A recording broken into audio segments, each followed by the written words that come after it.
Ward, a three-time 20-goal scorer, goes to the net. Right down the slot, it's Vince Dunn, and he scores. Going back to last season, Pasternak. Now it's 61 goals in his last 83 games as his one-timer finds the back of the net. Through center and on the go. Ovechkin has it in neutral towards the empty cage. He scores again. Alex Ovechkin one closer to 800. Who's the draw? Now it's a 3-on-2 for the Stars. Lindell carries up across ice. Landry, and they score! Glendening went to the net, redirects it. A short-handed goal makes it 4-1 Dallas. That will not make the coach happy. What the puck is going on? This is what the puck is going on for February the 22nd, 2023. I got to apologize for last night's episode. I had it ready to go. I had it logged in, and then the air date was set for today. So we never had last night's show, although I did it. You guys never saw it. So my apologies there. That's kind of ham and egg operation. That thing's going to kind of happen once in a while, I reckon. So my apologies there. I don't think we missed too much. They were the heavy favorites. We talked about Detroit last night, looking like they would be a good pick at a Washington team without Alex Ovechkin. So those all came through. The Devils kind of blew any kind of ticket I had up with their bad loss last night at home. So we talked about this too, and that's just the injury report. Every day it's getting updated. I feel like more and more players might be getting added on here, but it seems like it's, for the most part, the same cast of characters are just getting their status updated. And most everyone is day to day. The moral of the story is this, is not really any major injuries with some of the superstars that we have out there. So teams might be getting more healthy faster than they will be getting injured. We'll knock on wood for that, as we don't want to see anyone like a Pasternak or a Sidney Crosby or anyone like that go down for the playoffs. Players to note that have been added to the injury list: Evander Kane for Edmonton is now day to day. So is Costin for Edmonton. He's ill. Kane with the upper body injury last night, and therefore to win over the Flyers. Let's see. It's nothing crazy on the injury report. So we'll just kind of take it team by team. And we have a trio of games tonight that we'll get into, and we'll discuss those injuries as we go along here. So let's jump into the slate. I'll go ahead and pull up the lines. At the ticker has your current lines for tonight's 3 games. And I'll get the updated version up here too on my computer. And I got Nephew Dave's picks as well. I'll say right now that Nephew Dave does not feel super strong about any of the picks tonight. And why should you? It's a short slate. There's really not much to choose from. So, yeah, this will be a short show for sure. The first game we have is the Winnipeg Jets against the Islanders. This is a coin flip game. Both teams are minus 110. Over-under is 5.5, so a lower over-under, and it's actually juiced to the under as well. The goalies for this game are Sorokin and Hellebuck, so good goalies in net. That would make you lean towards an under. We'll see what Nephew Dave has on that when we get to the picks here in a few minutes. But this is just a tough game. I don't think I'm going to have any play one way or another myself. As far as the injury report goes for these two teams, the Islanders are I feel like their list is getting a little heavier now. Matthew Barzal, he's going to be out until March the 7th. Clutterbuck is still out for the remainder of the month.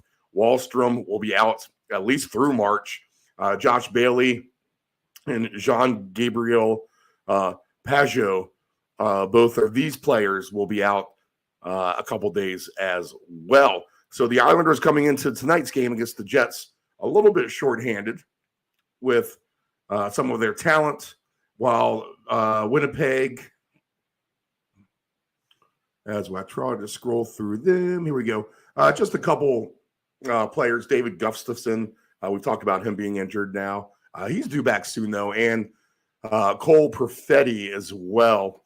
Those are the only 2 injuries on the slate for Winnipeg.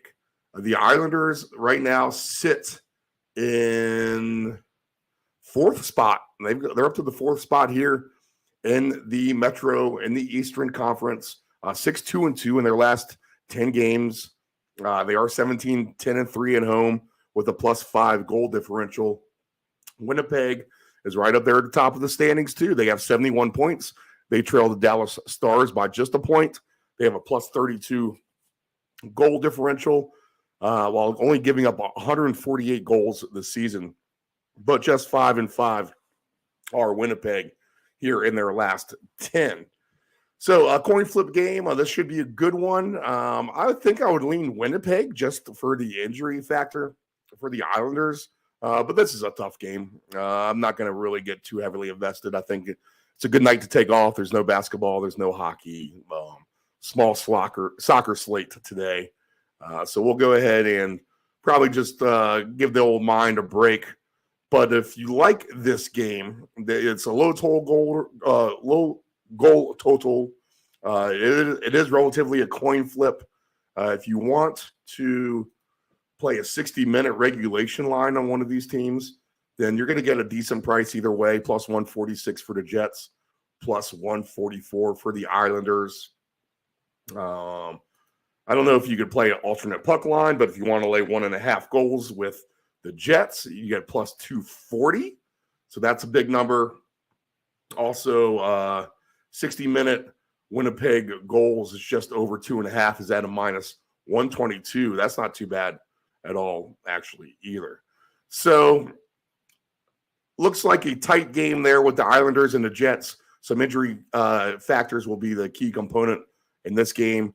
And I would lean towards the Jets myself, but we'll go ahead and throw a no play overall for this. The next, that is a 7 o'clock face-off, 9:30 face-off in Dallas. We have a pair of 9:30 games to round out the card for tonight, but the Blackhawks are in Dallas. Blackhawks, big underdogs at +360. Dallas, the overwhelming favorite at -480. 6 goals is the total for the over-under. If you want to lay 2.5 goals on Dallas, they'll pay you +104. But Chicago won their last time out. And let's take a look at their injuries here. Let's see what we got going on for Chicago and Dallas. Chicago is going to be relatively banged up here. Jonathan Toews has been out for some time now. He's going to be out for till at least March now, they're saying. Ed Whistle, he is going to be out with a wrist injury for about a week. That has just been updated as of yesterday. Reese Johnson, a concussion, he's going to be out. Jared Tenorti, he has been updated today as being out. Alex Stalock out with a head injury. And Jujar Khaira will be out as well. Kyra will be out as well with a back injury, expected back here in a few days. So the Blackhawks come into Dallas shorthanded against a relatively healthy Dallas team. Just 3 players on the injury report. All of those have been updated here in the last few days. Glendening for Luke Glendening will be out until March. Let's see. Scott Wedgwood here, the goalie, undisclosed. He'll be back here in a couple days. But that's all right. They got that's just the backup goalie. They're strong in net down there in Dallas. And Kiviranta as well. He'll miss a few days. So Dallas is the healthier team in this situation. We talked about Dallas being the top team in the Central with 72 points, a +37 goal differential. They've scored 185. They've only given up 148. And Chicago is the cellar dweller here in the Central minus 64 goal differential. They've only scored 139 goals on the year, which is very poor, and they've given up over 203. But the Blackhawks are winners of 3 in a row now, so they are coming in hot. Dallas now 3-2-5 in their last 10. So Dallas has been to overtime 5 times, only to grab a point and not get the full 2 points here in their last 10 games. So they are struggling a little bit as the Central is constricting there with the top 4 teams being Dallas, Winnipeg, Colorado, and Minnesota. Goalies listed for this game are, well, Jake Ottinger for Dallas is the listed goalie, and we do not have one for the Blackhawks as of yet. So Dallas would be the lean here, but the price is too high to win anything significant on any kind of small investment. So again, just a good night to probably take a break and get off of this. Anything else here? 60-minute line for each team. Minus 280 for Dallas on the 60-minute line, plus 520 for the Blackhawks if you think they can win 4 in a row. And then total goals for Dallas tonight over 3.5 is at a minus 160. Chicago just over 1.5 at minus 168 if you think the Blackhawks can find the back of the net a couple of times. That may be actually a decent play, even though Ottinger is a very, very good goalie. The Blackhawks are a little hot, so maybe they can squeeze 2 goals in there at minus 168. That's still a heavy juiced number to try to achieve those 2 goals. So again, just no play here. We got a heavy favorite against the team who probably won't win and shouldn't win, who's banged up, and we're not trying to win anything tonight by 3 or 4 goals. So we'll leave it alone. Calgary is at Arizona. The Flames are minus 225 road favorites. The Coyotes are plus 184. Over under is 6.5 in this game. As far as the goalies go here, we have Vladar and Vejmelka are the 2 listed goalies here for the Flames and the Coyotes. On the injury report for Calgary, they are going to be decently healthy. Oliver Killington is out for personal reasons, and Michael Stone as well. Arizona, just a couple of injuries as well, with Andrew Ladd being the significant name there, and he'll be out until March at least. So both the teams here coming to this pretty healthy. Arizona, they are ahead of Chicago by 6 points here in the Central, right there in the 7th slot, 20, 28, and 9 overall for Arizona on the year, a minus 44 goal differential. They have won 1 in a row, 5, 1, and 4 in their last 10 games. A lot of these games we've got a lot of overtime games here recently, so pay attention to that. If you've been at 60-minute money lines, the trend has been overtime here for a lot of these teams. In their last 10 games, everyone has an overtime game, it looks like, except for St. Louis and Nashville and Winnipeg in the West. Let's see.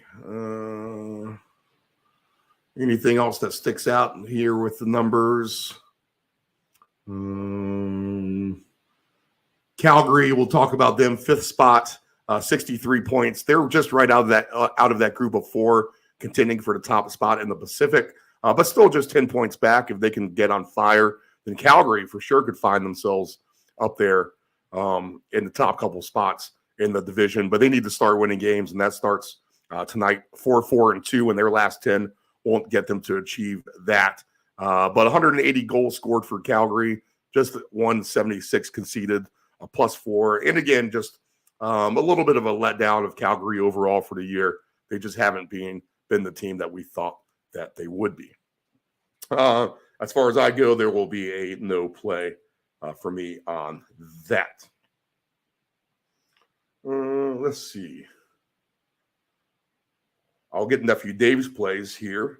Nephew Dave, he's going to take a couple things here. He's going to take the Coyote team goals. So let's take a look at that. He likes the Coyotes on the team goals tonight. So Arizona on the team goals, I think it's probably going to be at 2.5. It is over 2.5 is at minus 105. So that's a cheap number. The other thing that he is looking at is the Stars alternate spread. So he's willing to lay 1.5 pucks or 1.5 goals against the Chicago Blackhawks. That number at minus 1.5 is minus 2.5 is at plus 104. Minus 1.5 is at minus 175. And he's going to lean under 5.5 in the Jets and the Islanders game. I'm not going to have any official plays, although I think maybe you can take the Blackhawks at over 1.5 at minus 168 again, but that is just not a good number. And I like to bet $10 to win 100 or whatever. I just don't see any kind of opportunity here tonight for any of that. Let's look at the team futures real quick. Anything that really sticks out to me here, conference division winners to make the playoffs. Let's see what the Red Wings are to make the playoffs. Plus 520, if you think they can continue on their tear. That might be a decent number. Buffalo is at plus 440. Some of these teams in contention to grab a couple of these last spots. Florida plus 122 to make the playoffs. Let's see. Nashville is at a plus 280. Minnesota is at minus 350, so they're a favorite to get in. The Blues are now 31-1 to get into the playoffs, so that's telling you that they are done. The Kraken minus 1,800. We're just kind of skating through some random teams here. All these teams are heavy favorites here in the Pacific Division to get into the playoffs. It looks like everything's pretty much declared. Minus 164 for the Flames if you think they can get in to the playoffs as well. The Flyers outside shot at 90-1. That might be worth an outside shot play, but not after they played last night. Probably too far back to really do anything. To win the Eastern Conference, the Bruins are plus 300, the Hurricanes plus 390, Maple Leafs plus 450, Lightning plus 650, the Devils still 7-1, Rangers 7-1, Penguins at 14-1, the Capitals have dropped to 25-1, all to win the East. Islanders are 31-1. How about that? In the West, the Avalanche are still the favorite, although they are on the playoff bubble somewhat. Plus 300 for the Avalanche, plus 550 for the Oilers to win the Western Conference, that is. Plus 550 for the Stars, 6-1 for the Golden Knights, Calgary plus 750. There's Winnipeg down there, just a point out of first in their division, 11-1, still to win the Western Conference. The Kings playing well too, 12-1 to win the Western Conference. Seattle now down to 11-1 odds. Heavy favorite to win the Metro are the Hurricanes on minus 550. The Bruins minus 7,000 to win their division. 75-1 if you want to take a shot on the Maple Leafs to come back. Let's see. How far back are the Maple Leafs here? Maple Leafs in the Atlantic are 13 points back, so probably too far, but that's a big number. Pacific Division, Golden Knights are the favorite, plus 175, 280 for the Oilers, plus 280 for the Kraken, plus 480 for the Kings and Calgary. We talked about them being on the outside, plus 2,100 for the Flames. So it seems like everything's starting to really shake out. These teams really going to try to contend. There are going to be the few teams on the playoff bubble that will contend for that. And we'll take a quick look at that wild card standing right now. So figure the top two teams are the wild card teams. You have the Islanders and Florida in that spot right now with 65 and 64 points. And then we'll take it from 63 points all the way down to 58 points in seventh place, we'll say. So within 6 points of being in the wild card, you have Pittsburgh, who has 63, Detroit 62. Yeah, Detroit, that's a big number, plus 580 to get into the playoffs. while they're right there on the cusp, a couple points out. 62 for Detroit and the Capitals as well. The Sabres have 60 points and the Ottawa Senators have 58 points. Flyers right there, we talked about them, 56 points. In the West, Edmonton and Minnesota have the top spots, 70 and 67. This is the wild card top spots. And then on the outside looking in, you have Calgary and Nashville. And then I think St. Louis is really starting to be too far away. So Calgary and Nashville need to win games to keep pace with Edmonton and Minnesota. All right, so bigger slate tomorrow night. We'll get to that at 6 p.m. tomorrow night with all the NHL games. I don't know if there'll be Nephew Dave in here or myself or both of us. We'll go ahead and figure out that schedule amongst us tomorrow. But for now, if you're going to play these games, good luck. I don't have any official plays myself. Again, Nephew Dave, he likes Coyote team goals over 2.5 at basically a flat number, minus 105. And he's going to lean under Jets, Islanders, and he'll take the Stars on the alt line.